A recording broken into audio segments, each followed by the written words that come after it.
शिव की सेना। दो बलशाली राक्षस थे, हिरण्यकशिपु और हिरण्याक्ष। ये दोनों भाई थे।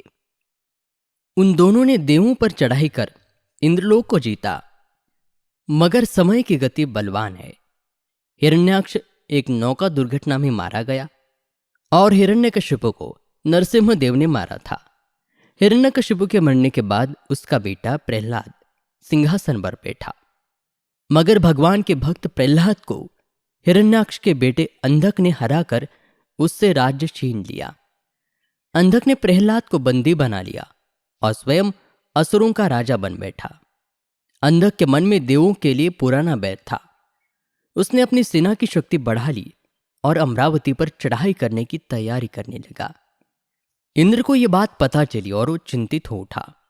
इंद्र जानता था कि अकेले देव इतने शक्तिशाली नहीं कि जो अंधक और उसकी विशाल सेना का सामना कर सके। इसलिए इंद्र ने निश्चय किया कि वो मनु की प्रतापी संतानों को अपनी सहायता के लिए बुलाएगा। और उस समय धरती पर दक्ष प्रजापति जैसे प्रतापी राजा थे। इंद्र ने नारद जी को बुलाया और कहा, नारद जी, आप अश्विनी कुमार और दक्ष प्रजापति के पास जाओ। देवों पर विपत्ति के बादल घिरे हैं। उनसे कहो कि इस युद्ध में वे हमारी सहायता करें। प्रजापति दक्ष की राजधानी महान नदी सरस्वती के तट पर थी। नारद और उनके साथी वहां पहुंचे। शाम का समय था। उन्हें पता चला कि इस समय दक्ष अपनी बड़ी बेटी सती और पत्नी बीरिणी के साथ सरस्वती तट घूमने गए हैं। देवर्षि नारद ने सोचा, जरूरी काम है, महल में बैठकर प्रतीक्षा करने में विलंब हो जाएगा, और इसीलिए वो दक्ष से मिलने के लिए नदी की तट की ओर चल पड़े। कुछ दूर चलते ही उन्होंने एक तेजस्वी पुरुष को नदी के तट पर टहलते हुए देखा। उनके बगल में एक प्रौढ़ा और एक युवती चल रही थी।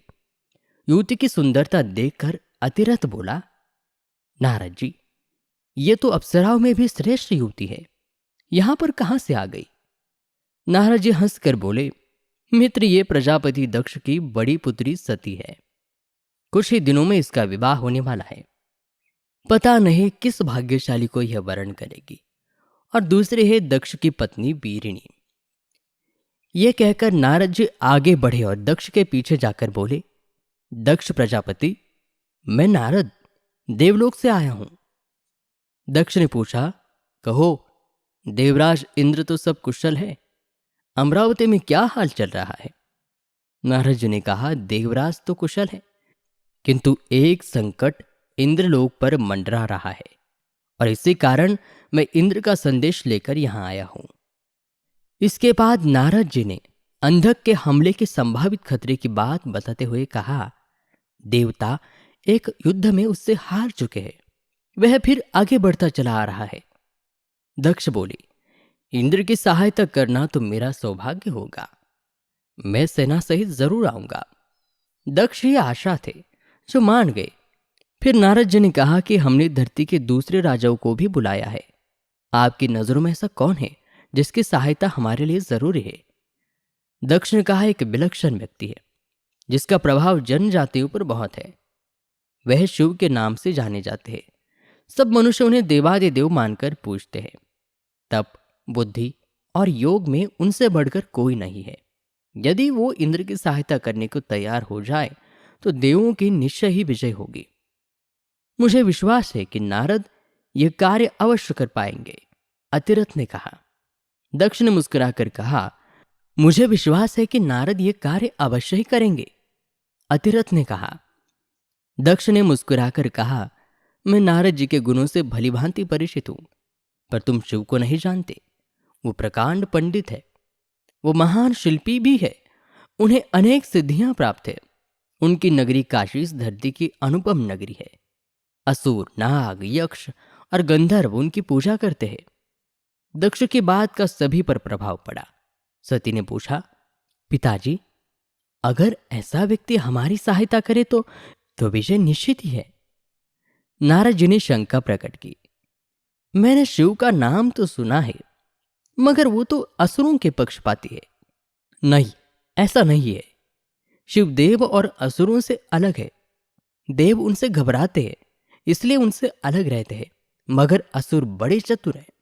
असुर उनके शरण में जाकर उनसे वरदान पाते हैं और इसी से वे बलशाली बने हैं, दक्ष ने कहा। सती ने फिर पूछा, तो फिर देवों ने उन्हें प्रसन्न क्यों नहीं किया? यह सुनकर दक्ष गंभीर हो गए। बोले, देव तो अहंकार में डूबे हैं, मगर यह सत्य है कि यदि शिव प्रसन्न हो गए तो देवासुर संग्राम हमेशा के लिए समाप्त हो जाएगा। दक्ष को यह पता नहीं था कि उनकी बात का सती पर क्या प्रभाव पड़ रहा है। वास्तव में शिव की महानता सुनकर सती अनजाने में ही शिव की ओर आकर्षित हो रही थी। नारद जी ने दक्ष से कहा, प्रजापति, मैं पूरा प्रयत्न करूंगा कि शिव को देवों की ओर ला सकूं, मगर यह बताओ कि शिव कहाँ मिलेंगे? क्या हम काशी जाएं? दक्ष ने कहा कि तुम काशी की ओर जाओ, क्या पता रास्ते में ही शिव मिल जाए। लोगों का यही कहना है कि शिव को मन में याद करो तो वह मिल जाते हैं। देवर्षि नारद अपने साथियों के साथ काशी की ओर प्रस्थान कर दिए। आगे घना जंगल था। सहसा एक जगह बहुत से स्त्री पुरुषों ने उन्हें घेर लिया। उनके हाथों में तेज धार वाले हथियार थे। दक्ष ने अपना एक सेवक रास्ता दिखाने के लिए उनके साथ भेजा था। उसका नाम करंथ था। करंथ ने उन लोगों से उन्हीं की भाषा में कहा, हम आपके मित्र हैं। हम महान योगीराज शिव के भक्त हैं, उनसे मिलने जा रहे हैं। शिव का नाम सुनते ही उन लोगों ने अपने हथियार नीचे कर दिए। फिर उनके मुखिया ने पूछा, तुम लोग शिव के पास क्यों जा रहे हो? नारद जी ने मुखिया से कहा, हम पर भीषण आपत्ति आ पड़ी है। हम शिव की सहायता लेने आए हैं। हमें शिव कहाँ मिलेंगे? मुखिया ने कहा कि यह तो मुझे भी नहीं पता, फिर भी मैं आप लोगों का संदेश बस्ती बस्ती पहुंचा देता हूं। हो सकता है कि शिव तक यह संदेश पहुंच जाए। और सचमुच हुआ भी ऐसा। अगले दिन वे एक बस्ती में थे। तभी जय महादेव का नारा गूंज उठा। नारद ने देखा कि वाघंबर पहने एक तेजस्वी पुरुष हाथ में त्रिशूल लिए चले आ रहे थे। उनके विशाल नेत्रों से इतना तेज टपक रहा था कि दृष्टि बरबस नीचे झुक जाती थी। उन्हें देखते ही सब प्राणियों ने जमीन पर लेटकर उन्हें प्रणाम किया। शिव आगे बढ़े और नारद जी के पास जाकर बोले, कहो नारद, कैसे आना हुआ? नारद जी ने हाथ जोड़कर कहा, भगवान, देवों पर भयंकर विपत्ति आ गई है। मुझे इंद्र ने भेजा है। आप ही अब देवों की रक्षा कीजिए। यह सुनकर शिव हंसकर बोले, हिरण्याक्ष और हिरण्यकशिपु से हार कर देवों को अब इस मानवलोक की याद आ गई। भगवान शिव की बात सुनकर नारद का सिर झुक गया। शिव फिर से बोले, मैं जानता हूं कि शक्ति पाकर असुर अन्यायी हो उठे, किंतु याद रखना, ये धरती सभी की है। वेद, असुर, मानव सभी इस धरती पर मिलकर रहेंगे। नारद जी बोले, हम भी यही चाहते भगवान। शिव फिर हंसे और बोले, नारद, अंधक का काल उसके ऊपर नाच उठा है। मैं युद्ध में जाऊंगा। और यह कहकर शिव चले गए। पता ही नहीं चला कि एक क्षण में वे कहां पर लोप हो गए। शीघ्र ही एक विशाल घाटी में दोनों सेनाओं की मुठभेड़ हो गई। अंधक विशाल सेना लेकर आया था। उधर देवों की शक्ति भी कम नहीं थी। शिव का त्रिशूल अनेक योद्धाओं का रक्त पी चुका था। उनकी सेना भूतों के समान शत्रु सेना में घुस गई। वे भयानक संहार कर रहे थे। तभी शिव ने इंद्र की ओर इशारा किया। इंद्र तुरंत आए। शिव बोले, देवराज, इतनी हत्या व्यर्थ है। हमारा उद्देश्य शत्रु को हराना है, व्यर्थ रक्त बहाना नहीं। इंद्र की समझ में कुछ नहीं आया। शिव ने त्रिशूल छोड़कर धनुष उठा लिया। फिर बोले, अंधक कहाँ है, मुझे बताओ। शिव का रौद्र रूप देखकर इंद्र भी कांप उठे। बोले, भगवान उह रहा, बिजली के समान अश्व पर मुकुट लगाए, जो तेजी से मार काट मचाता घूम रहा है, वही अंधक है। लेकिन वो दूर है, निशाना लगाना कठिन है। शिव ने मुस्कुराकर इंद्र की ओर देखा, फिर प्रत्यंचा खींचकर बाण छोड़ दिया। बाण बाज पक्षी की तरह लपका और पल भर में ही अंधक का सिर जमीन पर लौटने लगा। युद्ध समाप्त हो गया। इंद्र प्रसन्न था। वह शिव को धन्यवाद देने के लिए देवों को लेकर चला, मगर तभी उसे मालूम हुआ कि शिव अपनी सेना के साथ अंतर्धान हो गए। इस युद्ध के बाद सभी देव जुटे।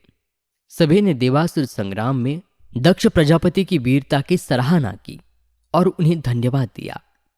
देवर्षि नारद बोले, देवराज, हमें दक्ष प्रजापति की नहीं बल्कि भगवान शिव का धन्यवाद करना चाहिए।